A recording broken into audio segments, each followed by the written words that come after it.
What's up, tallywhackers? I know it's a little bit different of a video. I'm gonna guess you're clicking on this video not to watch it for fun.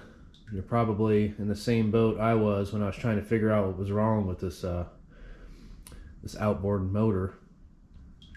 You're probably frustrated. You're probably looking for an answer and all that jazz. And don't worry, I'm gonna let you know what's wrong with this outboard. What I found was wrong with this outboard after, oh shoot, hours upon hours upon hours of watching videos trying to find this same problem. I was unsuccessful. To my knowledge, this is the only video out there with this problem on an outboard, and I was actually pretty surprised, and it was quite the struggle trying to figure out what the hell was wrong with this thing. Well, short story, I didn't acquire this thing. This is actually a buddy's boat. Well, not a buddy's boat. This is a buddy's boat motor that he's trying to sell to his buddy, and this is his boat. Well, I don't know how many hands this went down on, you know, how many people looked at this thing and couldn't figure it out or what, but it's the dumbest freaking thing ever. You try and start this thing, it'd backfire out the intake, it'd backfire inside the crankcase, you know, pretty darn good. And the only way I can get it started was to give it a shit ton of fuel. I mean, a lot of fuel. And even then, it'd run real poorly. Me and my buddy got it going, you know, fairly well. Oh, let's go take it to the water. Put it down in the water, back the boat down in the boat ramp, and it wouldn't start at all. We couldn't get it to start at all. Pull it out of the water, it'd start. So we start it, put it in the water, and try and put it in gear, it'd die. Wouldn't start, pull it out of the water, it'd start. Well, I'm like, okay, well, there's a clue.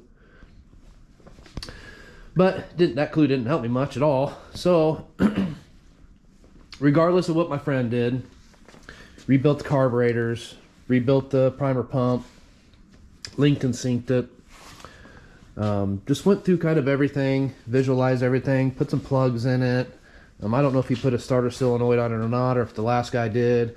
He deleted the VRO, put a new fuel pump on it. I mean, he did a good job.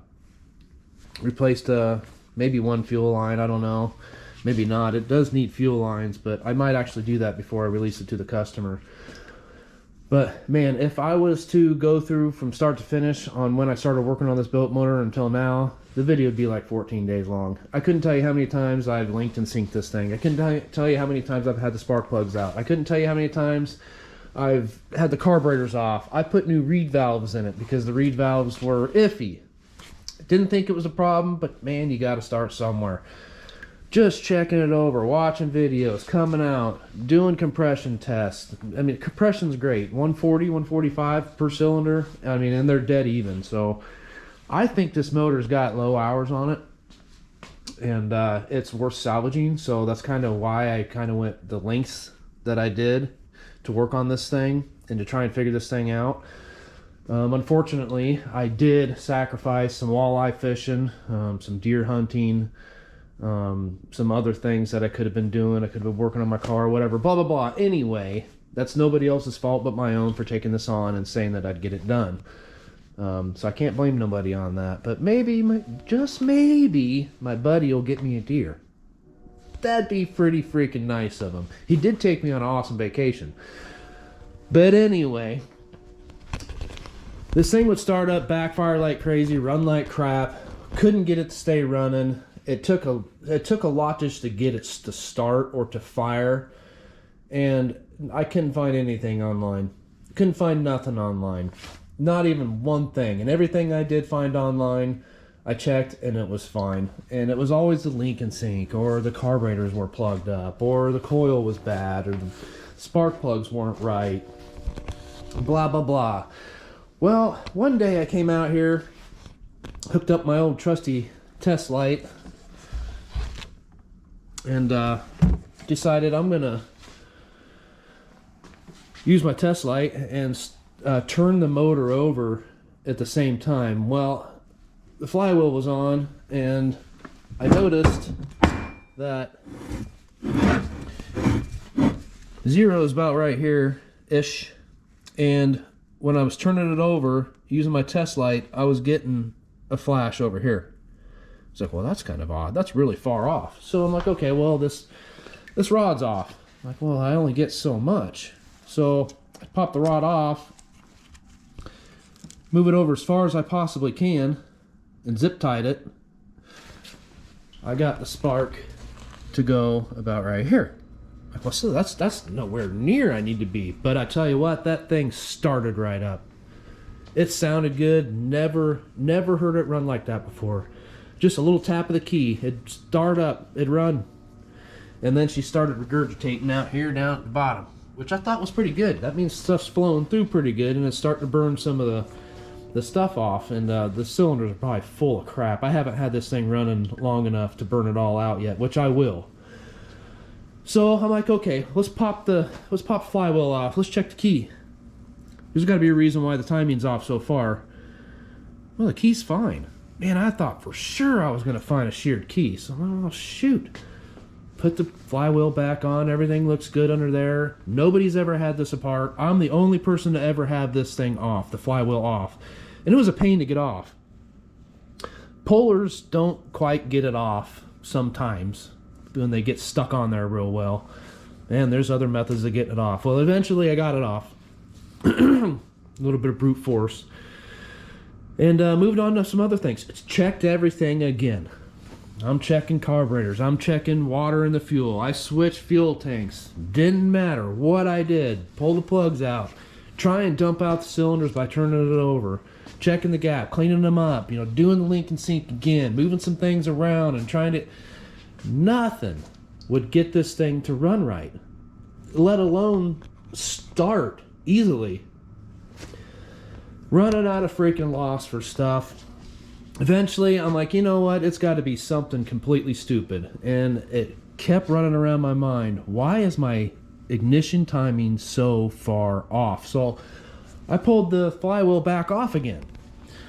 Check the key. It's fine. You know, all this stuff. Well, these bolts have never been out. So why would somebody, even if somebody pulled this off and turned it, it'd be so far off that it never would have even started to run. It would have just constantly backfired, or if that. Checking, you know, everything. I'm like, well, nobody's had this thing off. I'm not understanding what is wrong with this thing. So I don't know. I was just on a freaking whim, you know. Coming over here, looking at the flywheel. Let me set you guys down here. Alright, I think I got a good enough angle. I'm not 100% sure. Actually, I might move you over here. Get a little bit better of a light. What the... I think that might have been the last thing I would ever have checked. I don't believe it. That is insane. Now, if I was Albert Einstein, I think I'd probably be able to like sync this up, clean all this up, pull it off, whatever, re-glue it.